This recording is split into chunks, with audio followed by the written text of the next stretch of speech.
tous et bienvenue dans cette nouvelle vidéo. Comme d'habitude on se retrouve pour parler films, pour parler séries, pour parler sorties et pour parler plateformes de streaming. Et cette fois-ci on se retrouve pour parler d'une sortie cinéma que j'attendais avec une semi-impatience. Le film est clairement dans mes standards habituels, c'est un film d'angoisse, un film horrifique, qui se veut avoir une approche un petit peu différente. C'est un film qui a reçu une grosse communication, on en a beaucoup parlé sur les réseaux, donc en soi la sortie était quelque peu attendue, mais dès le départ en fait j'émettais un bémol.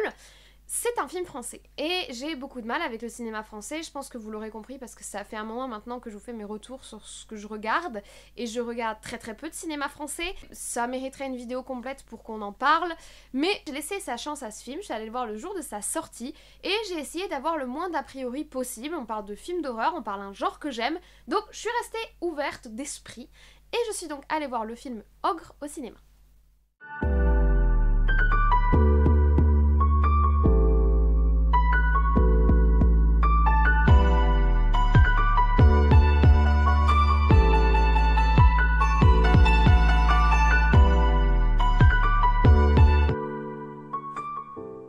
Alors, comme je vous l'ai dit, le film Ogre est un film français de type drame fantasy horrifique. Drame, c'est totalement classique du genre cinéma français, hein. Quand ils ne font pas des comédies potages, ils font des drames, quasiment systématiquement. Si ce n'est pas comique, c'est dramatique. Généralement, évidemment, il y a toujours des films qui sortent du lot. Je parle d'une manière générale, dans le cinéma français, il y a deux catégories de films, les films comiques et les films dramatiques. Là, on est plutôt dans la catégorie film dramatique, mais ce qui m'intéresse un peu plus, c'est le côté fantasy horreur. Vous savez que j'adore les films d'horreur et j'aime beaucoup quand les films d'horreur touchent un petit peu au fantastique, touchent un petit peu à des créatures issues du conte, de la fantaisie, de l'imaginaire en fait collectif ou folklorique. J'aime beaucoup l'alliance de l'horreur avec cet imaginaire là, donc en soi le film a tout pour me plaire.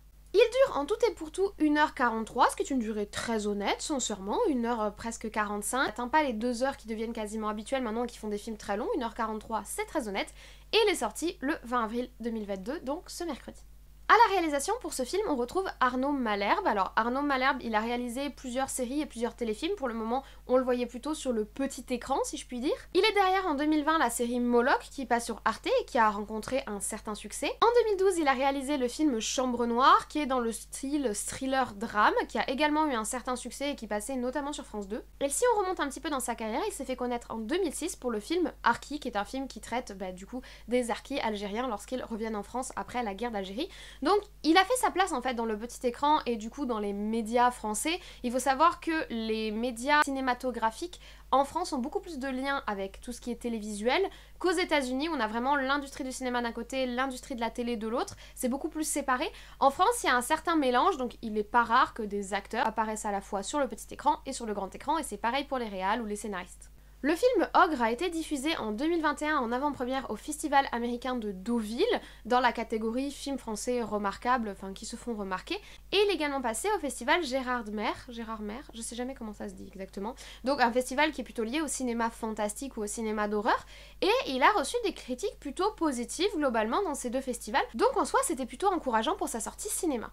Au niveau du casting, on a 3 acteurs en particulier qui portent le film. On a d'abord le petit garçon qui est apparu uniquement dans le film Ogre, donc je vais pas revenir sur sa filmographie en particulier, et on a ensuite un duo homme-femme. Tout d'abord Samuel Jouy. Alors Samuel Jouy, je le connais car il a joué dans la série Zone Blanche. C'est une série de type thriller qui est passée à partir de 2017 et il me semble qu'il y a 2 saisons, moi j'ai vu que la première. Il a également joué en 2017 dans le film Sparring, qui est un film dramatique, également dans le film Vivante en 2001, donc ça fait un petit moment maintenant, qui est également un film dramatique. Je vous ai dit qu'il y avait que 2 catégories de genre dans le cinéma français, je pèse mes mots, vraiment.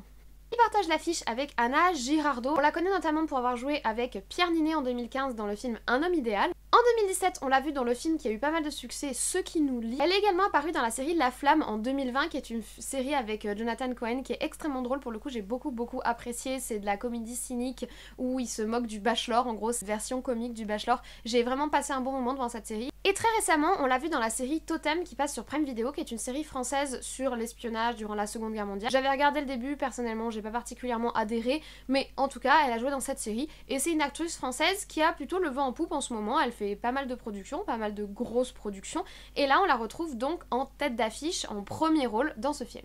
Alors, que nous raconte le film Ogre? On va suivre une jeune institutrice, mère célibataire avec son jeune fils, qui semble déménager dans un nouveau lieu. Elle arrive dans un village un petit peu paumé du Morvan où elle est attendue comme le Saint Graal parce qu'ils n'ont plus d'institutrice pour faire tourner l'école. Donc En fait, au début, on est vraiment sur quelque chose de positif. Cette jeune femme a l'air de commencer une nouvelle vie avec son petit garçon, qui a des petits problèmes auditifs, donc il a un appareil.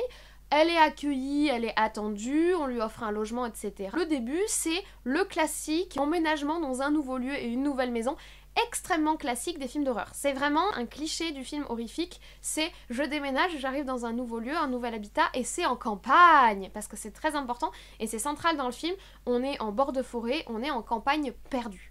Et en fait, la nouvelle aventure, la nouvelle vie de la mère et son fils va quasiment tourner au cauchemar, avec des angoisses nocturnes pour le petit, etc. Et on va dire une sorte de menace venue de la forêt assez mystérieuse, qui va un petit peu approcher petit à petit la famille de façon de plus en plus inquiétante. Même si le scénario est plutôt très classique et très cliché d'un film horrifique, c'est pas particulièrement gênant. On attend simplement de savoir ce qui se passe et d'avoir un petit peu la résolution et l'avancement de l'histoire et de voir comment s'installe l'angoisse et comment la photographie ou la BO vont participer à l'installation d'une ambiance horrifique. Au niveau de la photographie, c'est plutôt beau, plutôt joliment filmé, les plans sont assez beaux, notamment divers lieux qui sont choisis, c'est tourné en lieu naturel et c'est pas des fonds verts, etc. Donc ça c'est plutôt positif, mais on a divers lieux qui sont choisis qui sont très intéressants, notamment une forêt noyée, une forêt inondée. On joue beaucoup sur l'eau sombre, sous les feuillages, etc. Et d'une manière générale, le Morvan est un très bel endroit, on a de belles montagnes et on est vraiment dans la campagne profonde française, on a le joli petit village, la jolie petite école, donc on a quand même une esthétique très campagnarde, très rurale et très naturelle qui est assez belle. Le problème c'est la façon dont elle est filmée. Si les plans sont très beaux, les plans sont très lents et très mous et très un peu toujours les mêmes. Il y a à peu près 3 lieux différents, la maison de l'enfant, l'école et le centre du village et la fameuse forêt noyée, et on tourne un peu sur ces 3 lieux. Or, je pense pas que dans le Morvan, il y ait énormément de tournages en même temps, donc je pense qu'ils auraient pu diversifier honnêtement leurs différentes localisations pour diversifier un petit peu l'image et éviter de nous faire des plans de 10 minutes toujours au même endroit parce que ça ralentit énormément le rythme du film. Il y a également tout un travail autour de la forêt, du feuillage qui est assez intéressant, mais là encore qui est un petit peu répétitif, c'est-à-dire que les 10 premières minutes du film, tu te dis « Ah, c'est beau, c'est bien filmé », mais bon, le film dure 1h45, même si on a l'impression d'ailleurs qu'il en dure beaucoup plus, et au bout d'1h45, les feuilles, machin, t'en as un petit peu marre, voilà. Après, il y a aussi de très beaux plans entre l'enfant et les oiseaux, puisque dans l'histoire, ils ont une cabane à oiseaux dans le jardin et l'enfant va développer une relation avec les oiseaux qu'il nourrit tous les jours. Là, pour le coup, il y a de très beaux plans qui sont super originaux, qui sont super intéressants. J'ai pas du tout aimé la façon dont ils étaient exploités dans l'histoire, la façon dont cette histoire d'oiseaux aboutit, j'ai trouvé ça très décevant. Mais par contre, il faut reconnaître que visuellement, il y a de très beaux plans qui jouent notamment, vous savez, sur ces grands regroupements d'oiseaux, des groupes homogènes qui sont assez fascinants. Effectivement, il y a quelque chose d'extrêmement inquiétant là-dedans, qui a déjà d'ailleurs été travaillé dans le film La Nuée, si vous l'avez vu, et il joue beaucoup là-dessus. Ça par contre c'est un très beau levier esthétique pour créer une ambiance un petit peu angoissante, un petit peu perturbante, puisque ne serait-ce qu'à l'état naturel, c'est super intriguant comme phénomène. J'ai ensuite beaucoup apprécié le regard qui est porté sur la campagne française, c'est un regard très humain. Moi j'ai grandi dans un département de la campagne très profonde, et dans un petit village paumé, un peu comme il y a dans ce film, même si je viens pas du Morvan, et j'ai trouvé que vraiment on nous montrait tous les codes de la campagne française. Je pense que le réalisateur qui est derrière la photographie du film a dû connaître la vie à la campagne parce que c'est vraiment ça. Tout petit village où tout le monde se connaît, c'est les chasseurs qui se baladent avec l'arme cassée sur les épaules et où tu sais jamais trop si ils sont en train de se chasser, s'ils sont en train de surveiller les gens du village, s'ils sont sympathiques ou pas vraiment. Ce côté inquiétant de tout le monde se connaît, on sait tout ce que t'arrives, on sait tout ce que tu fais, on sait tous à quelle heure tu travailles. Vraiment un côté qui peut être très oppressant dans la campagne. Et à la fois à côté, ces espèces d'immenses espaces naturels, ces immenses champs, ces immenses forêts et ces gamins qui se baladent un petit peu librement, qui sont typiques de la campagne et qui est pas forcément quelque chose qu'on va retrouver à la ville. À un moment, un enterrement, on retrouve le prêtre et tout le village qui est là. C'est même pas forcément une cérémonie croyante, c'est vraiment une cérémonie de tradition rurale, on va dire. Le petit PMU, le loto, vous savez, avec les numéros et les cartons de loto, c'est hyper rural et campagnard, enfin je veux dire j'ai fait ça toute mon enfance et ça j'ai beaucoup aimé la façon dont est approchée la campagne française et la façon dont est montré le rural français, c'est hyper honnête par rapport à ce que c'est vraiment et ça montre le petit côté légèrement inquiétant qu'il y a dans ce genre de village. Ça peut être hyper rassurant et hyper familial comme ça peut être hyper oppressant pour quelqu'un de nouveau qui y arrive. Jouer sur ça pour le coup j'ai trouvé que c'était un levier très intéressant et que c'était très bien montré. Dernier point qu'il faut forcément que j'aborde en abordant la photographie, c'est l'usage des effets spéciaux autour de de la créature effrayante, on va dire ça comme ça pour pas vous en dire trop. J'ai été extrêmement déçue. On est sur un film qui se veut un petit peu film de genre, film d'auteur, et on tombe dans des clichés d'une fadeur absolue qui entre complètement en contradiction avec l'ambiance qu'on essaye vaguement de mettre en place. Quelque chose d'extrêmement classique, pas du tout intéressant, très très déceptif. Franchement j'ai été super déçue, ça c'est sur la fin du film et c'est ce qui fait que la fin du film m'a encore plus... Enfin déjà que j'avais passé un très long moment. La fin du film, alors je me suis dit tout ça pour ça. Et confrontée à ce que j'appellerais disons la créature, tout ça pour ça. Vraiment, toute cette lenteur, tout ce côté intello, tout ce côté long plan lent pour ça. Esthétiquement, au niveau de la travail de la créature, c'est extrêmement décevant. J'ai vu dans une interview que Arnaud Malherbe a dit qu'en gros, il voulait jouer sur l'imagination de l'enfant, la frontière qui est ténue entre la réalité et ce qu'un enfant peut s'imaginer entre deux ombres, entre deux arbres, dans une forêt. Il te vend un truc hyper subtil, hyper intelligent, pour t'offrir cette espèce de créature, on va dire, hyper cliché, sans intérêt particulier, qui en plus manque d'une profonde cohérence au niveau des différents moments, on va dire, d'apparition. Ils auraient dû s'abstenir et trouver quelque chose de plus subtil, quitte à rien nous mettre. Et ça je vous l'ai déjà dit plusieurs fois, dans l'horreur, quel besoin vous avez de nous montrer la bébête? Quel besoin vous avez de montrer la bébête? Vous pouvez pas vous en remettre à l'imagination de vos spectateurs au bout d'un moment. Justement, en plus là le film joue vraiment sur la frontière de l'imagination et visuellement, les effets spéciaux auraient dû clairement s'abstenir. Petit dernier point, il y a plein de plans sur des bouches hyper zoomées, vous voyez, où ils sont en train de manger avec des bruits de mastication, là, genre l'ASMR et au cinéma quoi. On peut comprendre le levier, du coup le malaise fait partie d'un des leviers qui peut être créateur d'angoisse dans un film d'horreur, mais ces plans de bouche de gens en train de manger, ça me met super mal à l'aise, j'ai pas du tout apprécié. Esthétiquement pour le coup, oui ça fait très film de genre, ça peut s'expliquer dans un film à la délicatessen vous voyez, mais là pour le coup ça faisait pas vraiment sens et c'était juste très malaisant. Si le travail de l'image ne m'a pas particulièrement intéressée, à part quelques très beaux plans, le travail de la BO est un petit peu plus intéressant. Il y a vraiment une place très importante qui est laissée au bruit de la forêt, au bruit naturel, au feuillage, aux oiseaux, etc. Et en plus, ils ont choisi de mettre en avant un enfant atteint de surdité partielle, donc il n'est pas complètement sourd, mais il a un appareil pour entendre, sinon c'est des sons un petit peu étouffés. C'est un levier qu'on a déjà vu apparaître dans le film Sans un bruit, enfin dans les deux films Sans un bruit, qui sont de très très bons films par ailleurs. Pour le coup, le levier de la surdité est vraiment utilisé de façon très intéressante et je l'ai beaucoup apprécié. Là, bon du coup, un petit peu redite avec les films que je connaissais déjà. Oui, ça peut causer un côté oppressant de priver le spectateur et ton personnage principal d'un sens, surtout quand tu te sens traqué, quand tu te sens menacé. Le fait d'être privé d'un sens, ça peut être extrêmement perturbant et ça peut vraiment créer pour le coup un sentiment de malaise, un sentiment d'angoisse. Mais là, il y a plusieurs choses qui font pas sens en fait dans la façon dont la surdité est abordée. Donc je sais pas, je me questionne sur ça, je comprends ce qu'ils ont essayé de mettre en place et je trouve intéressant tout le travail qu'ils ont fait sur les sons naturels, donner le côté oppressant et le côté la nature vient vers nous et nous encercle et on se sent un petit peu envahi. Mais j'ai pas été 100% convaincue, j'ai trouvé qu'il y avait 2-3 trucs qui me sortaient un petit peu, je me disais pourquoi on entend ci, pourquoi on entend ça, mais je trouve l'idée intéressante, en tout cas il y a quelque chose. Globalement, si je résume mon avis sur le film, ça va vraiment être ça, il y a de l'idée, franchement il y a de l'idée, et franchement il y a des idées intéressantes. Cette approche par la surdité, cette approche du mythe un petit peu folklorique, la forêt qui nous envahit, les plans et le lieu de tournage qui sont super bien choisis. Les 20 premières minutes du film sont très très oppressantes, tous ces personnages sont malsains au possible, tu es constamment mal à l'aise, tu sais pas comment te positionner, t'as vraiment l'impression que c'est cette mère et son fils contre le monde entier, et ça crée une situation d'angoisse, mais le problème c'est que là où le film s'y perd, c'est qu'il est trop lent et trop long, et au bout d'un moment, tu t'ennuies profondément. Mais vraiment, je me suis profondément ennuyée.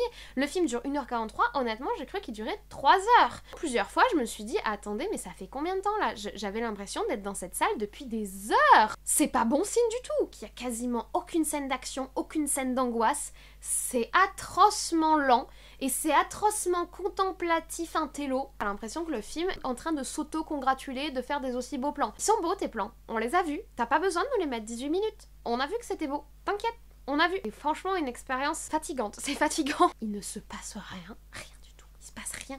Au niveau de l'action, tu peux le résumer en 15 minutes de film, hein, si tu prends que les scènes d'action, et tout le reste c'est du mou, du lent. T'imagines être de l'installation d'angoisse, mais en fait tu t'angoisses pas, juste t'attends. Et vraiment au début je me suis dit, waouh ça part bien, je suis contente et tout, d'être quand même allée voir un film français, je suis contente, j'ai bien fait. Et au bout d'un moment je me suis dit, c'est lent, c'est long, c'est lent, c'est long, il y a beaucoup de blabla, il y a beaucoup de dialogue, on se regarde beaucoup dans les yeux, c'est long, la montagne, c'est long. Et au bout d'un moment j'ai commencé à abandonner, parce que j'avais l'impression que le temps ne s'écoulait plus quoi. On pioche dans beaucoup de références, il y a un petit côté labyrinthe de Pan, avec le personnage du médecin, un petit peu inquiétant. Au niveau de l'effet de groupe et de l'ambiance de village, village un petit peu paumé, il y a un petit côté The Wicker Man. Je sais pas si vous avez vu ce film, The Wicker Man. Alors moi au départ j'avais vu le film de 2006 avec Nicolas Cage, mais en fait c'est un remake. Et plusieurs années plus tard du coup j'ai vu le film de 1973 qui est le film original. Bon, j'ai une préférence pour le film de Nicolas Cage parce que j'adore Nicolas Cage, mais on en a parlé dans ma dernière vidéo, je pense qu'on va pas revenir sur le sujet. Mais il y a un petit côté The Wicker Man, genre j'arrive dans une communauté un petit peu autonome, un petit peu perdue, un petit peu loin de tout, où tout le monde se connaît. Ce petit côté vaguement malaisant où t'as l'impression qu'il y a un complot qui se trame, sauf qu'ils vont pas du tout jusqu'au bout de l'idée. Donc cette référence là aussi, pas vraiment au final. Et puis on n'a pas vraiment de réponse vis-à-vis de ça. Effectivement, il y a peut-être un secret, mais on n'apprend jamais rien de plus. Alors il y a aussi, on va dire, une morale, un message qui est porté par le film autour des violences conjugales, puisqu'en fait, la jeune femme et son fils, on n'en fait pas mystère dans le film, hein, fuient un contexte de violence conjugale, ils viennent de la ville, ils viennent en fait se réfugier, ils cherchent un refuge, et il y a tout un imaginaire et une morale autour en fait du trauma que peut représenter la violence conjugale, mais il y a des films qui ont été beaucoup mieux faits, je trouve, sur le sujet, que ce soit le film Jusqu'à la garde de 2017, l'excellent film L'Emprise de 2015 que j'ai trouvé vraiment excellent et qui est un film français pour le coup mais qui est vraiment excellent. Il y a aussi un film qui est un peu plus vieux, qui date de 1993, qui s'appelle Blessures secrètes, qui parle plutôt de la façon dont les processus se mettent en place, alors que là on parle plutôt de la guérison des blessures et du trauma qui peut en rester. Je comprends la morale et effectivement les violences conjugales c'est terrible, ça n'apporte rien de plus au film. Il y a effectivement une réflexion sur le trauma, mais une réflexion qui nous est fournie sur ça pour cette résultante au niveau effets spéciaux dont je vous ai déjà parlé, ça m'a pas convaincue du tout, vraiment pas. D'une manière générale, ce film m'a énormément fait penser, ça va être très bizarre hein, comme référence, et lorsque j'ai passé le bac de français il y a de cela de fort longues années, on m'a fait lire un livre horrible qui s'appelle Un roi sans divertissement de Jean Giono, qui date de 1947 et qui est le film le plus lent, le plus long, le plus descriptif et le plus ennuyant que j'ai jamais lu de ma vie, qui se passe en plein milieu de nulle part sur un cause paumé dans la campagne française, donc vraiment on est dans le même délire, et ce film m'a fait penser à ce livre parce que j'ai ressenti le même ennui. Déjà un film, une adaptation du livre qui existe, qui est pas très dynamique non plus, hein, soyons honnêtes. Je sais pas pourquoi, alors que j'étais en train de me dire je m'ennuie, qu'est-ce que je m'ennuie, pourquoi je m'ennuie, c'est long, j'ai pensé à ce livre. J'ai eu, dans mon cerveau, a fait une connexion entre l'épreuve que j'ai vécue lors du bac de français quand j'ai dû lire cet ouvrage pour pouvoir préparer le bac et que c'était obligé et que je pouvais pas m'échapper et que je m'ennuyais avec toutes ces séquences descriptives de 6 pieds de long où on nous décrit un fruit pourri en train de pourrir sur un arbre sur 8 pages et que j'en pouvais plus. Et ben ce film m'a fait penser à ça. Et c'est pas une très bonne association d'idées dans l'intérêt du film. Donc, désolée, cinéma français, mais je ne suis toujours pas convaincue. Dommage, parce qu'il y a de l'idée, il y a quelque chose. C'est traînant, et au final, à la fin, ils ont tapé dans le cliché, alors que tout le reste du film, justement, est loin d'être cliché. J'ai vraiment l'impression qu'ils ont rien fait de ce qu'il fallait avec les idées qu'ils avaient, et ça m'a vraiment déprimée. Voilà, je vous remercie d'avoir écouté cet avis sur le film Ogre qui est sorti au cinéma cette semaine. N'hésitez pas à me laisser en commentaire votre avis sur le film si vous l'avez vu, ou me dire si vous l'attendez, s'il vous fait envie, si la critique vous a fait envie de le voir. Je ne pense pas vous avoir forcément survendu le film, hein. Clairement, j'ai vraiment pas été convaincue, c'est pas une expérience ciné exceptionnelle que j'ai vécue, voilà. Je vous remercie d'avoir écouté cet avis et cette vidéo, n'hésitez pas à vous abonner si ce n'est pas encore fait, n'hésitez pas à activer la cloche si ce n'est pas fait pour vous tenir au courant des posts communautaires, des sorties de nouvelles vidéos, etc. N'hésitez pas non plus à laisser un like si vous avez aimé cette vidéo et si vous aimez ce que je fais d'une manière générale. Je vous souhaite dès à présent une très bonne journée, une très bonne semaine, de très bons visionnages et nous on se retrouve très vite.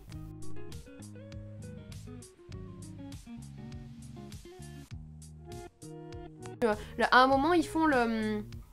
Ah, comment ça s'appelle? Le loto, vous savez, avec les numéros.